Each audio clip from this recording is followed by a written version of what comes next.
In Civ 6 or Civilization 6, the most important skill you can acquire is knowing where, when, why, how, and what to settle in the best location possible. Now, the most important thing is getting the most cities possible, that's true, but there's a difference between getting a window seat on the plane and being stuck in the middle of two grease sponges whose breath alone is enough to ensure restful deep sleep. Subscribe and hit the bell if you do enjoy, it helps out the channel a ton, and you won't miss out on future content. The first mistake is neglecting production in order to get more food.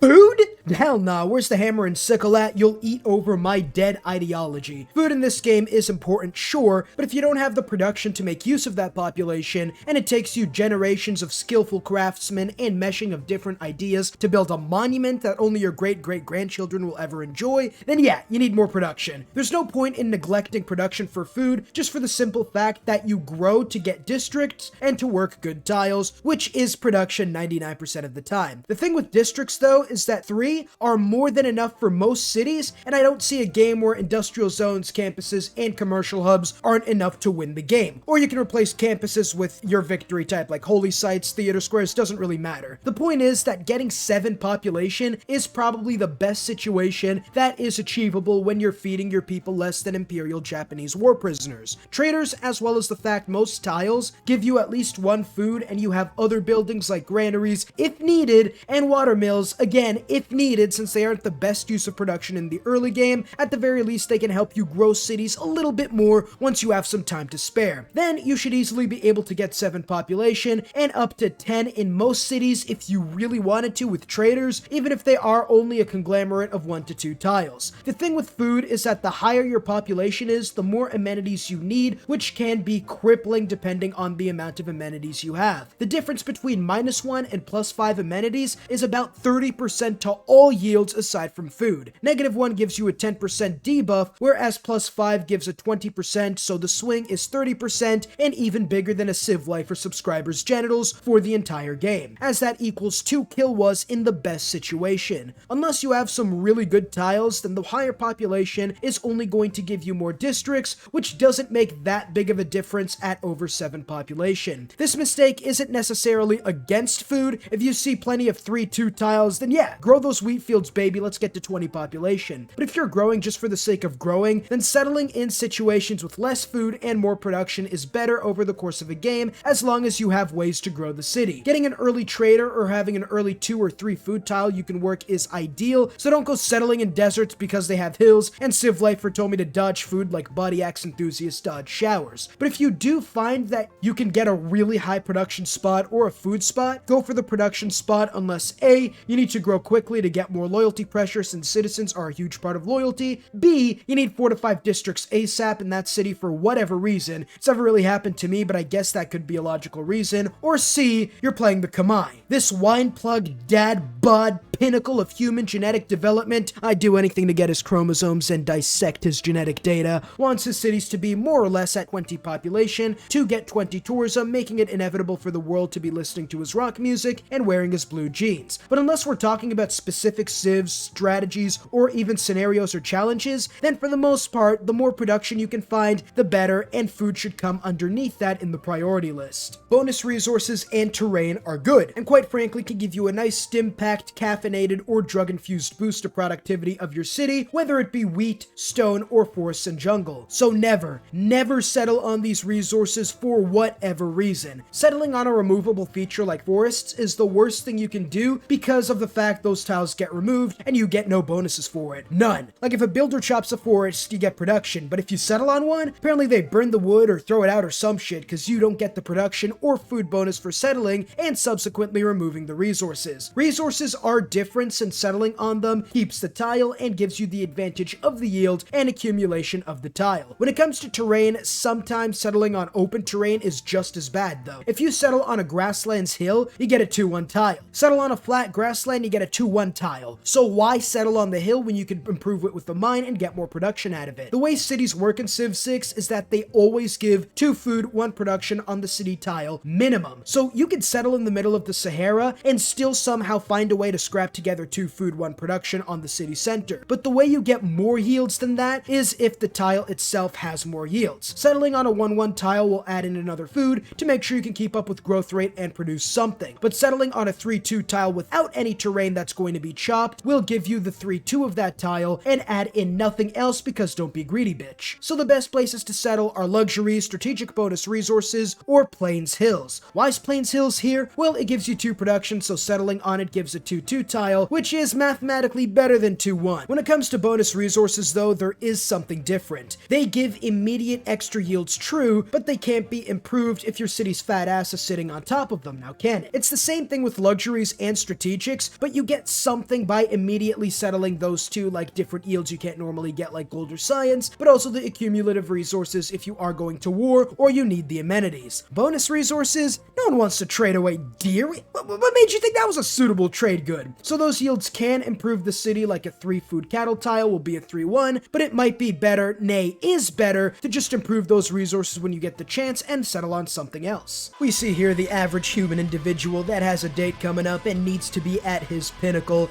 So SpongeBob, being the good friend he is, helps Squidward out and forces him to subscribe to the TheCivLifeR, and I'll let SpongeBob explain it better. Squidward, you're even more handsome now!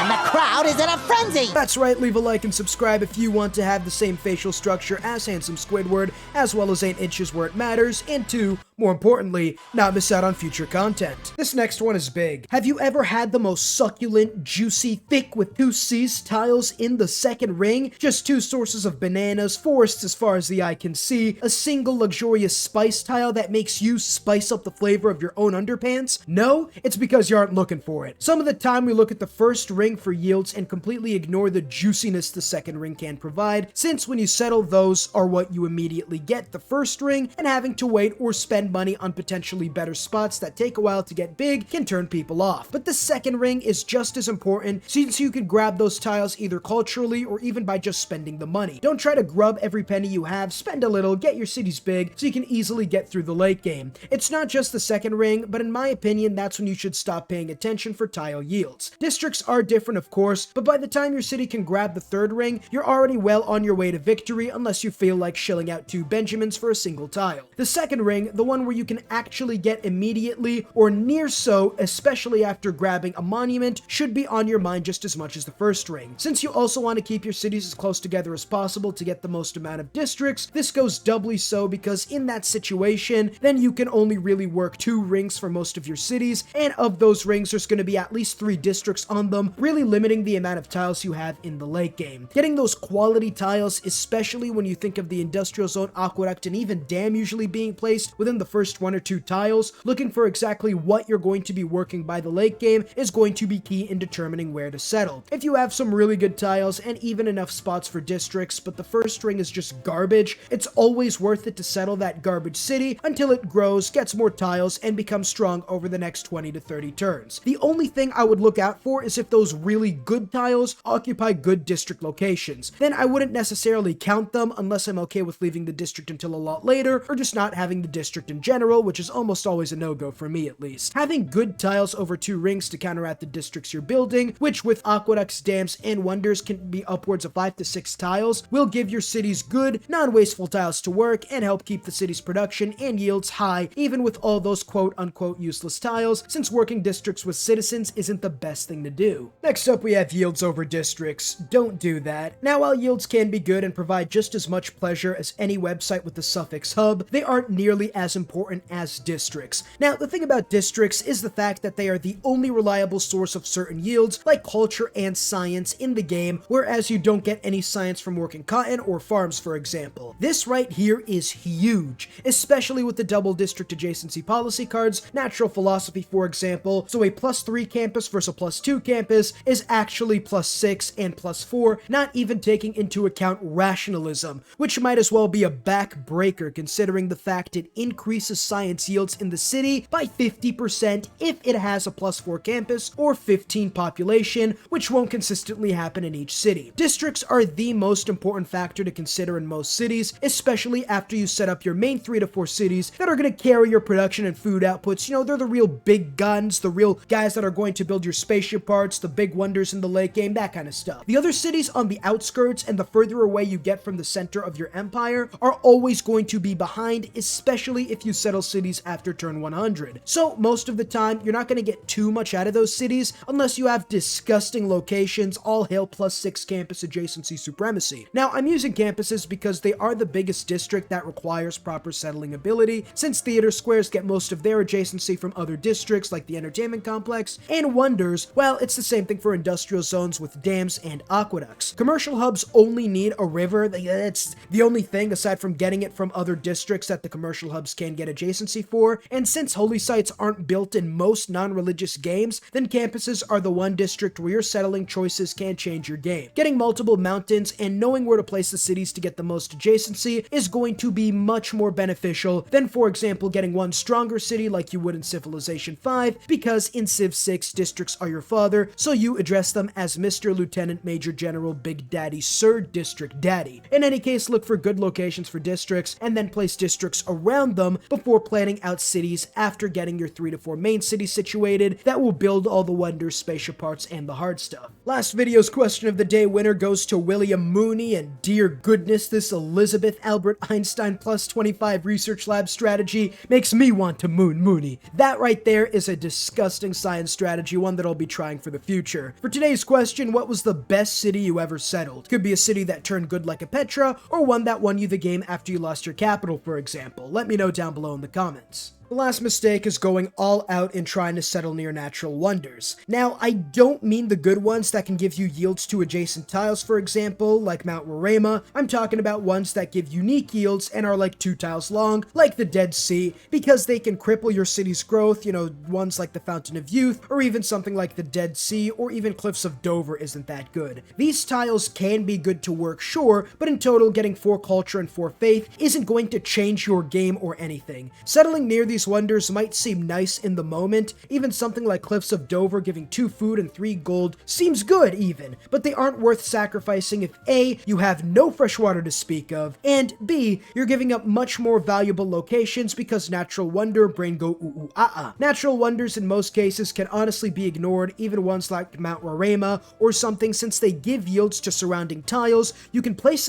cities the way you normally would and have each city get a couple of those tiles rather than sending a settler to a suboptimal spot that cancels out your plans for 3 of your cities and 2 good campus locations just to get those immediate yields. The way I play with natural wonders, or try to at least, since my brain goes ooh ooh ah ah just as much as the next guy, is to try to ignore them and instead get the best production cities first, which a lot of the time ends up being the natural wonders, since yeah, they normally have really good tiles around them for some reason, but not always. And just going to settle the best possible location instead of going for the shiny object will suit your game better in the long run, especially if it's something like the Fountain of Youth. Get that shit out of my sight. Puh. Leave a like and subscribe if you enjoyed to not miss out on future content, and click this video in the upper right corner for more. See you there. Peace.